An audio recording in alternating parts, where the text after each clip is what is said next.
अरे मेरा एक होनहार बच्चा बोला, सर डिवीजन 1 में अकाउंटिंग स्टैंडर्ड अप्लाई होता है। वेरी गुड श्रीनिवास जी, आप बहुत इंटेलिजेंट हैं। Very nice very nice.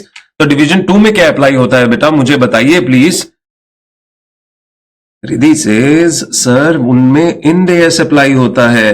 Very nice बेटा, वेरी नाइस। तो दोनों में फर्क क्या है?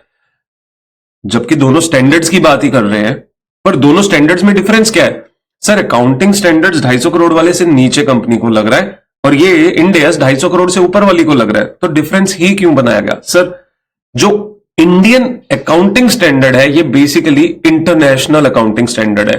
It is compared with all the international organisations and उनके साथ कंसिस्टेंसी ग्लोबल लेवल पे मेंटेन करने के लिए इन कंपनीज को जो स्टैंडर्ड सेट ऑफ स्टैंडर्ड्स दिए गए हैं वो पहले से ही मैच्ड हैं विद आईएफआरएस और आईएएस, राइट? आईएएस मतलब इंटरनेशनल अकाउंटिंग स्टैंडर्ड्स, उनके साथ पैरेलल लेवल पे क्रिएट किए गए हैं। अभी आपने पढ़ा हुआ है, there is something called convergence and something called adoption. Adoption का मतलब क्या होता है? एज इट इज हमने स्टैंडर्ड्स उठा लिए और एज इट इज अप्लाई कर दिए। हमारे केस में इंड एस कन्वर्जेंस है, which means there will be some carve ins and some carve outs. Sir ये क्या होते हैं? बेटा ये अकाउंट्स में आपने पढ़ा हुआ है।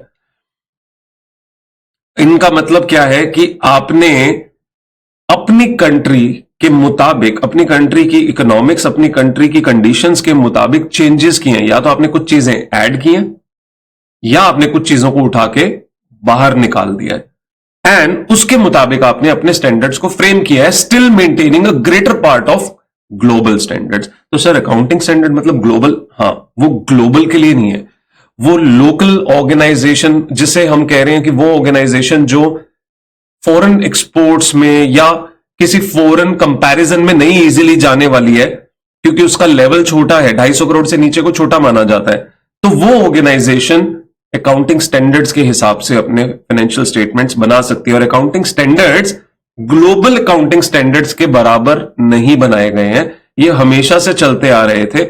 ग्लोबल अकाउंटिंग स्टैंडर्ड्स बाद में बने थे और उनके मुताबिक एक separate set of standards end S बनाए गए थे जो डिवीजन 2 में अप्लाई होते हैं। मतलब जो ऑर्गेनाइजेशन बीपीसीएनएस बना रही है उन पे अप्लाई होते हैं इंड एस जो डिवीजन 2 में फॉल करते हैं और जो 250 करोड़ से ऊपर की कंपनीज हैं। ये बात समझ आती है? प्लस लिस्टेड भी होती हैं। इसके बारे में मैं अभी फर्दर और बात करूंगा डिटेल में।